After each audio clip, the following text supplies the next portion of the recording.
تو انشاءاللہ اگر ہم کثرت سے درود پاک پڑھتے رہیں گے تو انشاءاللہ دنیا میں بھی خیر اور آخرت میں بھی خیر ہمارا مقدر ہوگی. ایک بار محبت کے ساتھ باآواز بلند درود پاک پڑھ لیں. صلو علی الحبیب صلی اللہ تعالی علی محمد صلی اللہ علیہ وسلم. کتاب اللہ، اللہ کا پیارا کلام، یہ کیسا کلام ہے اور اس میں کیا کیا برکتیں ہیں. سبحان اللہ. آج ہم چونکہ ختم قرآن کی، حفظ قرآن کی، ایک ایسے بچے کی موٹیویشن کے پروگرام میں شامل ہیں کہ جو ماشاءاللہ حافظ قرآن بنے ہیں، تو میں چاہوں گا کہ اسی ٹاپک کو ہم کنٹینیو لے کے چلیں. سب سے پہلے تو پھر ایک بار ان کے ماں باپ کو، دادا دادی کو، اساتذہ کو مبارک، اور بالخصوص اس بچے کو مبارک. میری دعا ہے کہ ان کو اللہ مرتے دم تک حافظ قرآن رکھے اور حافظ با عمل رکھے. ہمارا ایک اور ایشو بھی ہے آج کے دور میں، جس کو بڑا دل سے میں کہہ رہا ہوں کہ ماں باپ کو حافظ بنانے کا شوق تو بڑا ہوتا ہے، مگر پھر حافظ کنٹینیو نہیں کرتے.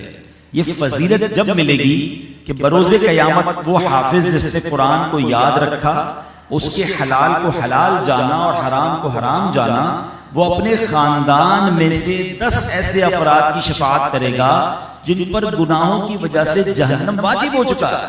اب آپ سوچیں کہ کتنی بڑی بات ہے.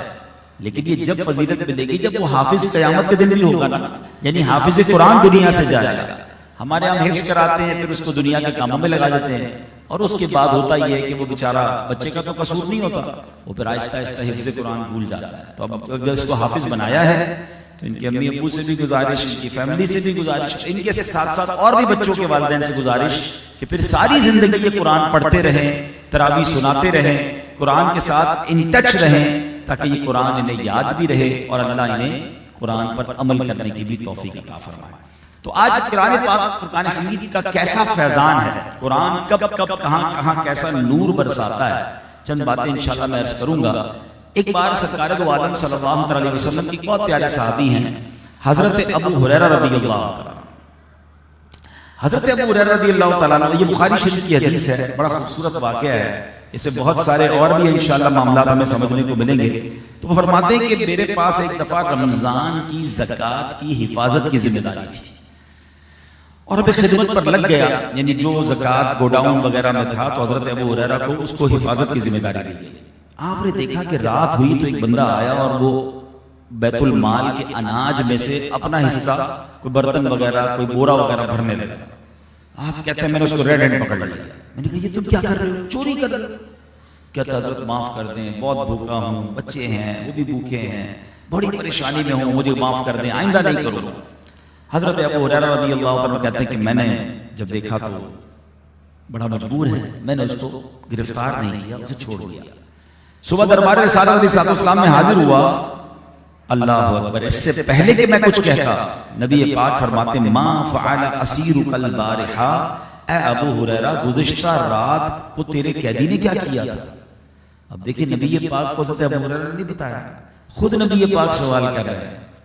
تو عرض کرتے ہیں یا رسول اللہ، کہتا تھا بچے ہیں، فیملی ہے، پریشان ہوں، مجھے رحم آیا، میں نے چھوڑ دیا. نبی پاک علیہ السلام اب کیا فرماتے ہیں، اس نے تجھ سے جھوٹ بولا ہے، وہ دوبارہ آئے گا. جو ہو چکا ہے، جو ہوگا حضور جانتے ہیں. میں بخاری شریف کی حدیث سنا رہا ہوں، بہت ساری کنفیوژن ختم ہو جانی چاہیے. اچھا اب سیدنا ابو ہریرہ کہتے ہیں نبی پاک نے فرما دیا تو میرے لیے تو یہ پتھر کی لکیر ہے نا. آپ کو کہتے ہیں میں بالکل انتظار میں بیٹھا ہوں، بالکل پریپیئر ہوں کہ آج اس نے پھر آنا. پھر آیا، پھر پکڑ لیا. میں نے تمہیں کل کہا تھا مت کرو ایسا، تم نے اتنی معافی مانگی، اتنا روئے، اتنی تم نے ریکویسٹ کی. کہتے حضور بس اب کی بات چھوڑ دیں، میں پریشان ہو جاتا ہوں، بچے بھوکے ہوتے ہیں، ٹینشن ہوتی ہے، میں آ جاتا ہوں اور جناب چوری کرنے لگ جاتا ہوں، اناج لینے آتا ہوں. حضرت ابو ہریرہ نے پھر ترس کیا، پھر چھوڑ دیا. صبح ہوئی تو نبی پاک علیہ السلام نے فرمایا اے ابو ہریرہ اس نے تیرے سے جھوٹ بولا ہے، وہ پھر آئے گا. کہتے ہیں اب میں نے نہیں چھوڑا، 2 بار میرے ساتھ جھوٹ بول کر گیا. اچھا نبی پاک کو پہلے پتا ہے کہ اب پھر آئے گا. وہ کہتے ہیں میں پھر ریڈی رہا. اب تیسری رات آیا تو میں نے اسے پکڑ لیا کہ اب میں تجھے نہیں چھوڑوں، بہت ہو گیا. اور مجھے نبی پاک علیہ السلام نے بتا دیا کہ تو جھوٹ بولتا ہے. تو اب وہ کہتا ہے کہ مجھے چھوڑ دو، میں چند ایسے کلمات تمہیں سکھا دیتا ہوں جن سے تمہیں بڑا فائدہ ہوگا، اللہ تعالیٰ تمہیں بڑا فائدہ پہنچائے گا. میں نے پوچھا کلمات بتاؤ. وہ کہتا ہے سونے سے پہلے جب بستر پر جانے لگو تو سونے سے پہلے آیت الکرسی پڑھ لیا کرو، اس کی وجہ سے صبح تک اللہ کی طرف سے تم پر ایک نگران مقرر رہے گا اور شیطان تمہارے قریب بھی نہیں بھٹکنے پائے گا۔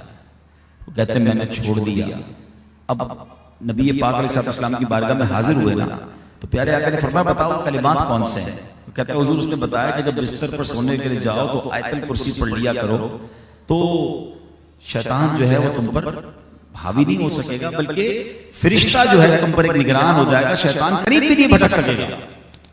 تو نبی پاک نے فرمایا اے ابو ہریرہ بات تو اس نے سچ کہی ہے مگر فی نفس ہی وہ ہے بڑا جھوٹا۔ کیا تجھے معلوم ہے کہ وہ 3 راتوں سے تمہارے پاس آنے والا شخص کون تھا؟ میں نے عرض کی نہیں یا رسول اللہ۔ آقا فرماتے ابو ہریرہ وہ شیطان تھا، یعنی خود شیطان جو ہے وہ حضرت ابو ہریرہ کے پاس آتا ہے اور جناب وہ جو بھی چوری وغیرہ کا معاملہ تھا، لیکن اس حدیث سے 2 باتیں پتہ چلی کہ قرآن پاک کی ہی ایک آیت ایسی ہے جو اگر ہم سوتے وقت پڑھ لیں تو انشاءاللہ ساری رات فرشتہ سیکیورٹی کرے گا۔ لوگ کہتے ہیں میرے گھر کے باہر گارڈ کھڑے ہیں، میں نے الارم سسٹم لگایا ہوا ہے، مجھے بتاؤ نا جس کے بستر کے ساتھ فرشتہ ساری رات کھڑا ہو جائے اس پر کتنی برکتوں کا نزول ہوگا، شیطانی خیالات اور جناب شیطان کی طرف سے جو حملے ہیں وہ اس سے بھی محفوظ رہے گا۔ تو ایک بات تو یہ سیکھنے کو ملی اور دوسری بات کیا سیکھنے کو ملی ہمیں کہ ہمیں یہ بھی پتا چلا کہ میرے آقا کے علم غیب کا عالم کیا ہے۔ نبی پاک یہ بھی جانتے ہیں کہ کل وہ پھر آئے گا، وہ جھوٹ بول رہا ہے، اور میرے آقا یہ بھی جانتے ہیں کہ وہ کون ہے جو ایسی باتیں کر رہا ہے۔ تو سبحان اللہ ہمیں یہاں پر یہ بھی مسئلہ سیکھنے کو ملا۔ اب ذرا ایک اور بات ریئلائز کیجئے کہ ایک آیت پڑھنے پر اتنا اجر، اتنا ثواب اور اتنی برکتیں ہیں، تو جو پورے قرآن سے دوستی کر لے، جو پورا قرآن پڑھنے والا بن جائے تو بتائیں نا اس کو کتنا برکتیں اور ثواب ملے گا۔ ایک صحابی رسول کے بارے میں آتا ہے حضرت ثابت بن قیس رضی اللہ عنہ، رات کے وقت ان کا گھر ایسے چمکتا تھا جیسے چراغ روشن ہوتا تھا، اور اس زمانے میں بجلی کا تو کوئی انتظام تھا نہیں، تو پورا گھر جگمگاتا رہتا تھا۔ تو جب حضرت ثابت بن قیس کے اس گھر کی ذکر نبی پاک سے کی گئی نا کہ یا رسول اللہ صلی اللہ علیہ وسلم حضرت ثابت بن قیس کا گھر ساری رات چمکتا ہے، تو پیارے آقا نے فرمایا ضرور ثابت بن قیس سورہ بقرہ کی تلاوت کرتے ہوں گے۔ اللہ اکبر۔ جب ان سے پوچھا گیا تو انہوں نے بتایا ہاں واقعی میں رات کو سورہ بقرہ کی تلاوت کرتا۔ تو پتہ چلا کہ قرآن جب پڑھا جائے تو گھر میں نور نازل ہوتا ہے، رحمت نازل ہوتی ہے۔ ایک روایت کے مطابق آتا ہے حضرت اسید، یہ بھی ایک صحابی ہے، قرآن پاک کی تلاوت کر رہے تھے، تو آپ کا جو بیٹا تھا نا وہ گھر کے باہر کسی صحن میں کھیل رہا تھا اور ساتھ ایک گھوڑا بھی بندھا ہوا تھا، وہ گھوڑا اچھلنے لگا۔ حضرت اسید جو تھے وہ تلاوت روک دی انہوں نے، تو گھوڑا بھی کام ڈاؤن ہو گیا، پھر تلاوت کی تو گھوڑا پھر اچھلنے لگا، پھر آپ نے تلاوت روکی تو وہ کام ڈاؤن ہو گیا، گھوڑا بالکل خاموش ہو گیا۔ تیسری بار تلاوت کی تو گھوڑا اچھلا، انہوں نے کہا کہ بچے کو ہی نہ کچل دے، باہر آئے اپنے بچے کو اٹھایا، اب آسمان کی طرف دیکھا تو عجیب منظر ہے، پورے آسمان پر کندیلیں ہیں، فانوس ہیں، چراغ، عجیب چادر تنی ہوئی ہے۔ صبح نبی پاک کی بارگاہ میں آئے کہ حضور رات بڑا عجیب منظر میں نے دیکھا۔ میرے آقا نے فرمایا اے اسید وہ فرشتے تھے جو تمہاری تلاوت سننے کے لیے زمین پر آ رہے تھے۔ حدیث کا خلاصہ ہے اگر تم تلاوت جاری رکھتے تو پورے شہر کے لوگ ان فرشتوں کی زیارت کر لیتے۔ اس کا مطلب کیا ہوا کہ اگر میں اور آپ چاہتے ہیں ہمارے گھر پہ فرشتوں کا نزول ہو، ہمارے کاروبار کی جگہ پر فرشتوں کا نزول ہو، تو تلاوت قرآن کیجیے۔ اور تلاوت قرآن ایک اور ایشو بھی ہے، ایک تو تلاوت نہیں کرتے، اچھا کرتے ہیں تو انڈرسٹینڈ نہیں کرتے۔ قرآن صرف اس لیے تو نہیں نا، ٹھیک ہے ماشاءاللہ میں سے بہت سارے ایسے جو ہر رمضان میں شاید ایک بار قرآن پاک کھول کے پڑھ لیتے ہیں، ایک تو پورا سال نہیں پڑھتے، اور دوسرا قرآن میں کیا کیا موجود ہے، میسیجز کیا ہیں، اس کی طرف تو بالکل توجہ نہیں ہے۔ دنیا میں کتنے سارے پیغامات ہیں ہمارے، ہمیں جب بھی میسج آتا ہے ہم کہتے ہیں دیکھو کیا ضروری میسج ہوگا، مگر اللہ کا پیغام قرآن میں میرے لیے کیا ہے ہم اس کی طرف توجہ نہیں دیتے۔ ایک واقعہ ہے نا کہ ایک شخص کے پاس ایک کاروباری آدمی تھا، اس نے ایک امام صاحب کو گھر پہ دعوت دی۔ جب دعوت دی تو امام صاحب آئے تو ڈرائنگ روم میں بٹھایا اور کھانا وغیرہ لینے باپ اور بیٹا باہر چلے گئے۔ کھانا وانا کھایا امام صاحب نے، چلے گئے امام صاحب، تو بیٹا باپ سے کہتا ہے ابو جب سے امام صاحب آئے نا ڈرائنگ روم میں کچھ پیسے پڑے ہوئے تھے، کیش پڑا ہوا تھا وہ نظر نہیں آ رہا. تو امام صاحب تو کہیں نہیں لے گئے. تو والد صاحب کہتے بیٹا کیسی بات کر رہے ہو, اتنے نیک آدمی ہیں, ایسی باتیں نہیں کرتے, تم نہیں دے رکھ کے بھول گئے ہو. اب وہ چونکہ بیٹے کے پیسے تھے اس کو ہر وقت یاد رہتے تھے. 1 سال بعد پھر امام صاحب کی دعوت ہوئی, پھر ڈرائنگ روم میں بٹھایا. ابا کھانا لینے گئے تو چپکے سے بیٹے نے امام صاحب سے پوچھ لیا, امام صاحب وہ ناراض مت ہوئیے گا, پچھلے سال آپ ہمارے گھر آئے تھے, یہاں کچھ پیسے پڑے ہوئے تھے, وہ آپ کو پتہ ہے کہاں گئے؟ یہ سننا تھا. تو امام صاحب رونے لگ گئے. اچھا امام صاحب رونے لگ گئے تو معاف کر دیں, میں آپ کو یہ نہیں کہہ رہا کہ آپ نے چوری کر لی, بس میں تو صرف پوچھ رہا ہوں. کہتا بیٹا نہیں کام کرو, یہ سامنے قرآن پاک پڑھا, ذرا اٹھاؤ. ڈرائنگ روم میں اوپر طاق پر بڑا خوبصورت جلدان کے اندر قرآن پاک پڑھا ہوا تھا. قرآن پاک اٹھایا کہ اس کو کھولو. جب اس کو کھولا تو قرآن کے ساتھ ہی وہ پیسے پڑے ہوئے تھے. کہ بیٹا میں جب آپ کھانا لینے گئے میں نے دیکھا پیسے بکھرے ہوئے ہیں, میں نے قرآن شریف کے اندر رکھ دیے کہ روز تلاوت کرتے ہوگے آپ کو پیسے مل جائیں گے. میں اس لیے رو رہا ہوں کہ میں 1 سال بعد آیا ہوں, پورے سال میں آپ کے گھر میں قرآن نہیں کھولا گیا ہے. سچ بتائیے کہ ہمارے گھر کا یہ حال نہیں ہے. ٹی وی شاید روز کھلتا ہے, موبائل کو شاید روزانہ سینکڑوں بار کھلتا ہے, مگر قرآن ہم کتنی بار کھولتے ہیں, قرآن کتنا پڑھتے ہیں؟ پڑھتے بھی نہیں اور سمجھتے بھی نہیں. میں آج آپ کو مختصر 1-2 واقعات, مزید پھر انشاءاللہ یہ محفل جاری رہے گی, کہ قرآن پاک کی ایک آیت سے لوگوں نے کیسا کیسا سبق لیا اور ان کی لائف چینج ہو گئی. انہوں نے ایک آیت کا اثر لیا اور اپنی زندگی میں زبردست انقلاب لے آیا. ہم نے شاید یہ آیتیں کئی بار سنی ہوں گی مگر ہم پر ہے کسی قسم کا اثر نہیں ہوتا. اب ایک بڑا مشہور نام ہے اولیاء کرام کی جماعت میں, حضرت فضیل بن عیاض رحمۃ اللہ تعالی.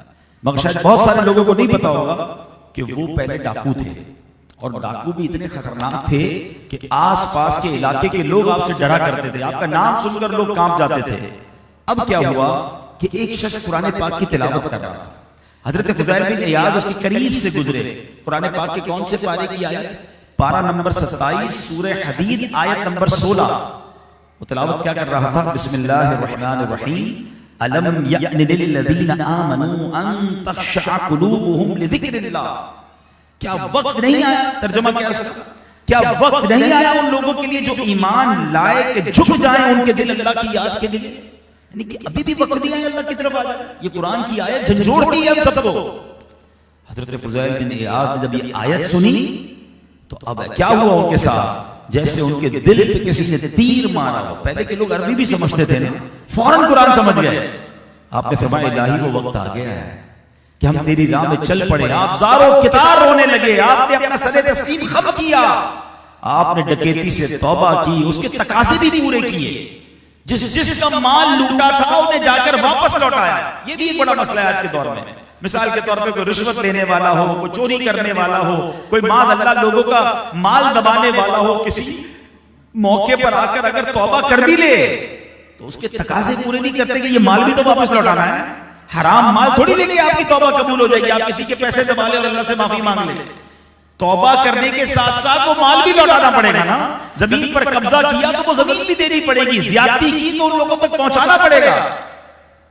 ہمارے بہت سارے لوگ ہوتے ہیں یار میں نے توبہ کر لی اپنے گناہوں سے, بھائی اس کے تقاضے بھی پورے کرنے ہوں گے.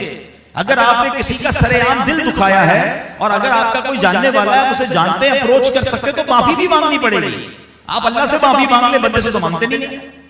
حضرت فضیل بن عیاض نے ایسا نہیں کیا, توبہ کی, ڈکیت تھے نا, تلاش کر کر کے لوگوں کا مال واپس کیا.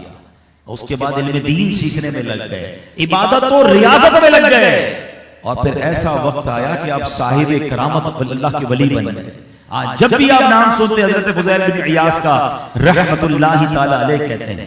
یہاں ایک اور بات بھی سیکھنے کو ملتی ہے. ہم بھی گناہگار ہیں نا, ہم بھی اگر سچی توبہ کر لیں تو میرا رب کریم آج بھی گناہگار کی توبہ قبول کر کے اسے ولایت عطا فرما سکتا ہے. اور یہ ایک واقعہ نہیں ہے, اولیاء کرام کی باقاعدہ ایک کیٹیگری ہے. ایک اولیاء کرام تو ماشاءاللہ وہ ہوتے تھے جو مادرزاد ولی تھے, بائی برتھ اللہ کے ولی ہوتے ہیں. کچھ بچپن میں ہی ولایت سے ان کو نواز دیا جاتا ہے. مگر ایک بہت بڑی جماعت ہے کہ جنہوں نے توبہ کی اور سچی توبہ کی, اللہ نے اپنا ولی بنا دیا. حضرت حبیب عجمی رحمت اللہ تعالی علیہ, بہت بڑا نام ہے. مگر آپ کون ہیں؟ آپ سود خور تھے, آپ سود کا کام کرتے تھے, مگر ایک چوٹ لگی دل پر, توبہ کی, اللہ نے اپنا ولی بنا دیا.